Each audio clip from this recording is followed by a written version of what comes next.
नमस्कार सभी जनों को। अब मैं आपको वॉल्यूम के बारे में बताने जा रहा हूँ। और मैं वॉल्यूम में आपको टू काइंड के चीज़ें ले रहा हूँ, दो तरह की चीज़ें ले रहा हूँ। एक तो मैं प्रिज्म ले रहा हूँ, राइट। दूसरा मैं सिलेंडर ले रहा हूँ।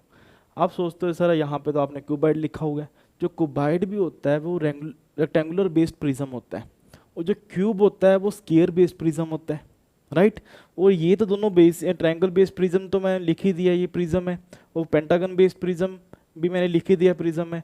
पर जो क्यूब और क्यूबाइड होते हैं ये भी दोनों भी प्रिज्म ही होते हैं, राइट। तो और जो सिलेंडर होता है वैसे उसका जो कर्व सरफेस होता है, और इसमें इन सभी में क्या होता है, लेटरल सरफेस होते हैं। जैसे ये मैं आपको क्यूबाइड के बारे में बताने चाह रहा हूँ, इसका देखा जाए तो ये सारे लेटरल सरफेस हैं। क्या है? Lateral surface. जो सिलेंडर होता है उसका कर्व्ड होता है। तो पर दोनों के मैं सेम मेथड से ही बताऊंगा आज आपको, क्यों मैं उस चीज़ को बताने जा रहा हूँ जिसका बेस एरिया और अपर एरिया सेम है। उसके लिए सेम फॉर्मूला लगेगा हमारा, जो आज मैं आपको बताने जा रहा हूँ। ये आप सिलेंडर में भी देखो, जो बेस एरिया और अपर एरिया सेम है। जिसमें बेस एरिया और अपर एरिया सेम होता है तो उसमें सेम फॉर्मूला लगता है। आज मैं आपको रेगुलर शेप्ड प्रिज्म के बारे में और रेगुलर शेप्ड सिलेंडर के बारे में बताने जा रहा हूँ, जो हमारे सिलेबस में है अप टू 12th, राइट। तो इसमें आपको कोई दिक्कत नहीं आने दूंगा मैं। अब देखो रेक्टेंगुलर बेस्ड प्रिज्म जो है, जिसका जो सरफेस बेस एरिया है वो क्या है हमारे पास, रेक्टेंगल है। बेस एरिया क्या है हमारे पास? रेक्टेंगल है। अब रेक्टेंगल का जो बेस एरिया है, उस बेस एरिया को मैं किसकी तरफ डिस्प्लेस कर रहा हूँ? हाइट की तरफ, पूरे के पूरे बेस एरिया को। मतलब जो ये बेस एरिया है हमारे पास, ये पूरा का पूरा डिस्प्लेस हो रहा है ऊपर की तरफ, और ये ऊपर जाते जाते हाईएस्ट हाइट पे पहुंच जाता है। तो मैं बेस एरिया को हाईएस्ट हाइट तक पहुंचा रहा हूँ, तो base area displaced by height, base area displaced by height, है ना। तो हमारे पास फॉर्मूला किसका आ जाता है? क्यूबाइड का। तो बेस एरिया क्या है इसमें? रेक्टेंगल है, तो लेंथ इंटू ब्रेड्थ जो बेस एरिया है, और इसको डिस्प्लेस कर दो हाइट के साथ, तो हमारे पास किसका फॉर्मूला आ जाता है? क्यूबाइड का। तो मैंने इसमें एल किसको मानना है? मैंने लेंथ को मानना है, और बी किसको मानना है? ब्रेड्थ को मानना है। और बेस एरिया आपको पता ही है, लेंथ इंटू ब्रेड्थ होता है रेक्टेंगल का।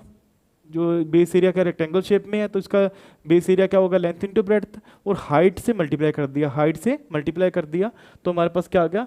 वॉल्यूम ऑफ क्यूबाइड, मतलब L into B into H.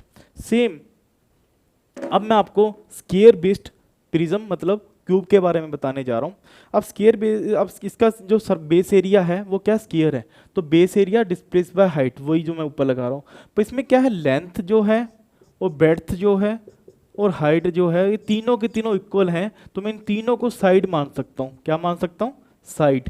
तो अब ये भी लेंथ भी साइड है और ब्रेड्थ भी साइड है, कहूँगे दोनों इक्वल हैं, तो मैं इसको side into side, side scale ले सकता हूँ। और हाइट भी क्या है? क्योंकि मैंने ये भी इसकी दोनों के इक्वल है लेंथ और ब्रेड्थ के, इसके मैंने इसको भी साइड मानना है। तो साइड स्केयर किसका आ गया? इस सरफेस का, क्योंकि सरफेस क्या है? बेस क्या है इसका? स्केयर। तो स्केयर का एरिया क्या मानना है? क्योंकि लेंथ और ब्रेड्थ इक्वल है तो साइड स्केयर। तो साइड स्केयर क्या आ गया? Base area.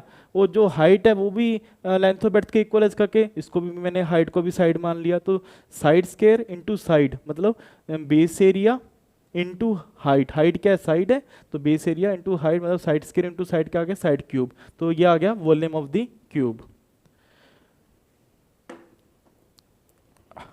अब मैं आपको ट्रायंगल बेस प्रिज्म के बारे में बताने जा रहा हूँ। अब ट्रायंगल बेस प्रिज्म जो मैं बता रहा हूँ आपको, उसका जो बेस है वो क्या है हमारे पास?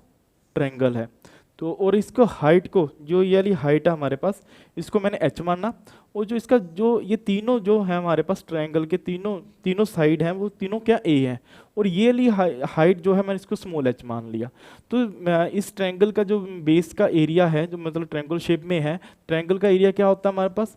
1/2 बेस इंटू हाइट। तो बेस क्या है हमारे तीनों साइड क्या है? इक्वल है, तो बेस क्या आ गया? ए। और हाइट क्या? ये हाइट को मैंने माना स्मॉल एच, तो ये आ गया। तो ये हमारे पास किसका आ गया? बेस का एरिया, मतलब बेस जो ट्रायंगल शेप में है उसका एरिया क्या आ गया? 1/2 ए एच। और हाइट से डिस्प्लेस किया तो base area displace by height, तो क्या आ गया? हाइट को मैंने कैपिटल एच माना है, तो 1/2 ए एच क्या आ गया? ट्रायंगल का एरिया जो बेस एरिया है, इसको डिस्प्लेस किया हाइट के साथ, तो डिस्प्ले जैसे base area displace by height, तो हमारे पास क्या किसका हवाला बन जाता है?